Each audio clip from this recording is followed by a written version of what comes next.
Forget frequently asked questions. Common sense, common knowledge, or Google. How about advice from a real genius? 95% of people in any profession are good enough to be qualified and licensed. 5% go above and beyond. They become very good at what they do, but only 0.1% are real geniuses. Richard Jacobs has made it his life's mission to find them for you. He hunts down and interviews geniuses in every field: sleep science, cancer, stem cells, ketogenic diets, and more. Here come the geniuses. This is the Finding Genius Podcast with Richard Jacobs. Before we begin, a note from our sponsor. I'm Richard Jacobs, Executive Director of the nonprofit Finding Genius Foundation and host of the Finding Genius Podcast. In late 2016, I was rear-ended at 65 miles an hour by a truck on the highway, which sent me off-road into a ditch. The impact of the collision gave me a concussion and other injuries. At the hospital, a CT scan showed that I had thyroid nodules, which turned out to be cancer. It was then, when I had a biopsy in my neck, that I realized even if I was a millionaire, I wouldn't want a second or a third biopsy due to the pain and the invasiveness of it. And appointments at that time for thyroid experts were 3 to 6 months out. And I was worried about dying now, even if that was irrational. So because of this, I've decided to raise money to conduct a literature review on steroids, on the causes of anxiety and depression, a condition that affects well over 50 million people in the United States and hundreds of millions worldwide. Our goal is to create a codex, a guide that reveals all possible treatments for anxiety and depression for people that live with the condition, or for loved ones that have it, as my wife and my son do. To find out more about our fundraiser, visit findinggeniusfoundation.org and click on current initiatives. And now to our guest. Hello, this is Richard Jacobs with the Finding Genius Podcast, now part of the Finding Genius Foundation. My guest today is Mehrnaz Shoushtarian. She graduated with a PhD in biomedical engineering from Monash University in Australia. And since then, she's worked in research and industry, signals on novel recording techniques. And then we'll get more into the work from there because it's getting a bit technical. It all kind of centers around tinnitus and imaging. So, Mehrnaz, thank you for coming. How are you doing today? I'm very well. Thank you for having me. Well, if you would, tell me about your research. What are you working on currently? Well, as you mentioned, my background's biomedical engineering, and my research interest is using different techniques to measure brain activity and extract information about how the brain works or how it's impaired in different conditions. And at the moment, I'm working at the Bionics Institute here in Melbourne that was set up around 40 years ago by Professor Graham Clark, who was the inventor of Australia's multi-channel cochlear implant. And a cochlear implant is a device that's used to provide a sense of sound to a person who's deaf. So Bionics Institute has a strong background in hearing research, and I'm working on a condition called tinnitus, as you mentioned, which involves hearing sounds, constant sounds that aren't present externally and can be very debilitating. So what's known about, I always call it tinnitus. I think I heard it from a commercial from probably 30 years ago, but some people call it tinnitus. What happens in the condition? Like, how does it arise and what do people experience? Well, the experience is hearing a constant sound, and the sound differs from person to person when you ask people. So it can be a humming or a buzzing, or even for some people, it sounds like a jet engine. So it can be experienced differently. But in severe conditions, it's quite prevalent. It affects about 15% of the population. And in severe cases, it can lead to people being unable to work or sleep. It can cause anxiety and depression. And unfortunately, there's no reliable treatment for it. And one reason for that is there's no way to measure the presence or severity of tinnitus objectively at the moment. And that hinders development of treatments as well. And the measurement is what we're working on specifically at the moment. So our sort of big aim is to develop an objective test of tinnitus presence and severity that can be used in a clinic. I have a quick question. So when people have tinnitus, they have this, constant ringing or whatever in their ears. Would an experiment be to maybe introduce another background noise and slowly increase its volume to where the person can hear it and identify it. And then you can then gauge, their level of background tinnitus that they have. That is definitely used at the moment to sort of get a sense of how loud the sound is. Yeah, so that's one way to measure the loudness of the sound that the person experiences. But what we're working on is sort of getting a sense of brain activity that's related to tinnitus, because even though tinnitus usually starts as some form of damage to the ear, it quickly becomes a more central problem. So different parts of the brain get engaged. So that's why we're looking at brain activity. Yeah, before we get to the brain activity, what does tinnitus sound like? Are there different versions of it where some people hear like a screeching and others a buzzing and others a whining? I mean, or does it always sound the same to people? No, it definitely sounds different to different people. Yes, when you ask people, they describe it as a number of different experiences. It can be, as you said, humming, buzzing. It can be noise-like, or it can be a sort of more of a pure tone. And in sort of more severe, annoying cases, can be a screeching or a jet engine sound. So people have very different experiences. Yeah, and I know from myself, I don't like loud, sudden noises. It jars me and it agitates me and it just makes me not feel good. So what happens to, like, what does it physiologically do to the brain and to the person's, psyche if they have it for a period of time?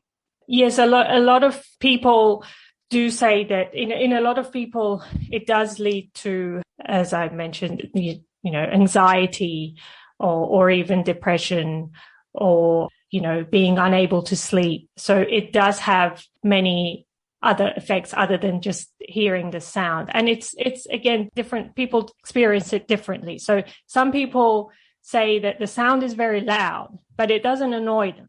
So they can sort of continue with their life. Whereas others, even though the sound might not be that loud for them, they do say that it annoys them and it stops them from falling asleep and, makes them anxious. So it's, it leads to different experiences.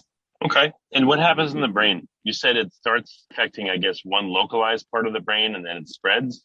So what part does it affect? What happens clinically? And then what happens when it spreads? What does it do? Yes, it starts usually by some form of damage to the ear. But when it becomes more central and it affects the brain, it's certainly different. So a lot of research has been done using different brain imaging techniques, and they've identified parts of the brain that get involved in tinnitus. So the auditory parts of the brain, definitely regions that have been identified, but then there's other parts, sort of more frontal regions, that are likely to be what's causing the distress associated with tinnitus. So yes, different parts of the brain have been identified and have been associated with the different symptoms. So either the loudness or the distress associated with tinnitus. Again, what part of their brain is affected? And again, does it spread? Is that how you'd characterize it? Or like, why does it seem to affect more areas of the brain over time? And then again, what happens to someone clinically as it does that? Before we continue, I've been personally funding the Finding Genius podcast for 4.5 years now, which has led to 2,700 plus interviews of clinicians, researchers, scientists, CEOs, and other amazing people who are working to advance science and improve our lives and our world.